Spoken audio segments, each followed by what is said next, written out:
আজকে আপনাদের সামনে একটি গুরুত্বপূর্ণ আমল নিয়ে এসেছি। সেটা হচ্ছে কি জানেন? বাড়ি বন্ধ করার আমল। এই আমলটা কিন্তু সকলেরই করা দরকার। আপনি অনেকের কাছে যান, তান্ত্রিক, ওঝা, তার কাছে গিয়ে কিন্তু আপনার ঈমানটা নষ্ট করে আসেন, কিন্তু আপনার বাড়িটি বন্ধ থাকে না। আপনি সুরক্ষিত রাখতে পারেন না। আমি আজকে অনেক সহজ করে আপনাদের সামনে বাড়ি বন্ধ করার একটি আমল নিয়ে আসছি।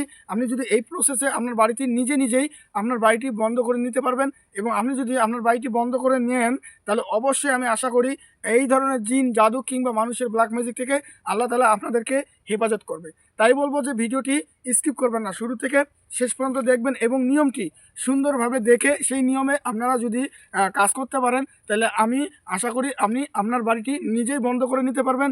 এবং আমি এই আমলটি কিন্তু এই প্রসেসগুলো আমার রুগীদেরকে দিয়ে থাকি। তো আমি আশা করি যে আপনারা ফ্রিতেই পারছেন। তো এই ফ্রিতে পাইলে কিন্তু মানুষ এই আমলগুলা সঠিক বা ভালোভাবে মন থেকে করতেছে না। যখন আমাদের কাছে এসে টাকার বিনিময়ে করে নিয়ে যায়, তখন কিন্তু তাদের এটা তারা মনোযোগ দিয়ে এটা বুঝে কিংবা আমলটা করার চেষ্টা করে। তো আমি বলবো যে আমি আপনাদেরকে দিচ্ছি, যে আমি আশা করি যে আমার মাধ্যমে হাজারো লোক এই বাড়ি বন্ধ করে উপকৃত হবে, এবং আপনিও দেখে উপকৃত হবেন। এবং যদি উপকৃত হন, অবশ্যই ভিডিওটি শেয়ার করে আরেকজনকে এই বাড়িটি বন্ধ করার সুযোগ করে দেবেন। তো বাড়িটি কীভাবে বন্ধ করবেন সেই প্রসেসটি জেনে নিন।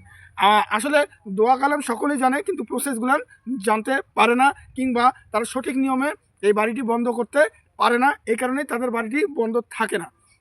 তো আপনি সর্বপ্রথম যে কাজটি করবেন সেটা হচ্ছে চারটা গজাল, কিংবা যেটাকে বলা হচ্ছে তার কাটা। এই ধরনের চারটি বড় বড় 6 ইঞ্চি গজাল কিংবা তার কাটা নেবেন। নিয়ে এই চারটি আপনি হাতের মধ্যে নেবেন। এই হাতের মধ্যে নেওয়ার পর চারটি একসঙ্গে একবদ্ধ করার পর যেটা কাজ করবেন সেটা হচ্ছে আপনি 21 বার আয়াতুল কুরসি, ইখলাস, ফালাক, নাস 21 বার করে পড়বেন। তারপরে গুরুত্বপূর্ণ একটি যেটা কাজ, সেটা আপনাদের পরে বলতেছি। ওটা আমার রিসার্চে আমি যেভাবে এই বাড়ি বন্ধ করে দিয়েছি, ইনশাআল্লাহ পরবর্তী সময় আর কারো সমস্যা হয় নাই এই নিয়মে। আপনি 21 বার পড়বেন। 21 বার প্রতিটায় করে 21 বার করে পড়বেন। আয়াতুল কুরসি, ইখলাস, ফালাক, নাস 21 বার করে পড়ে এই তারকাটা কিংবা এই গজালগুলানের মধ্যে ফু দিবেন। 21 বার করে 21টা ফু দিবেন। দেওয়ার পর আপনি সূরা তরিকের শেষের যে 3টা আয়াত আছে, সেই 3টা আয়াত আপনি আবার 21 বার পড়বেন।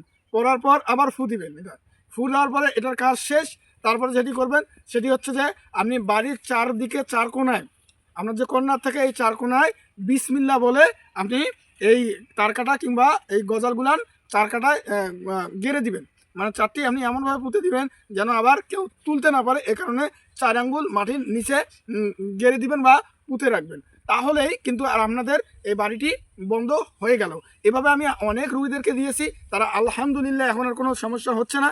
তো অবশ্যই আমি আশা করি আপনি আমলটি করলে উপকৃত হবেন, এবং ভিডিওটি শেয়ার করে আপনার মতো আরও হাজারো ভাই, বোন, বন্ধু, আত্মীয় স্বজন সকলের উপকার করবেন ইনশাল্লাহ। আসসালামু আলাইকুম ওয়া রাহমাতুল্লাহ। আরও এই ধরনের ভিডিও পেতে চাইলে অবশ্যই পাশে থাকবেন এবং সবসময় সাপোর্ট করবেন।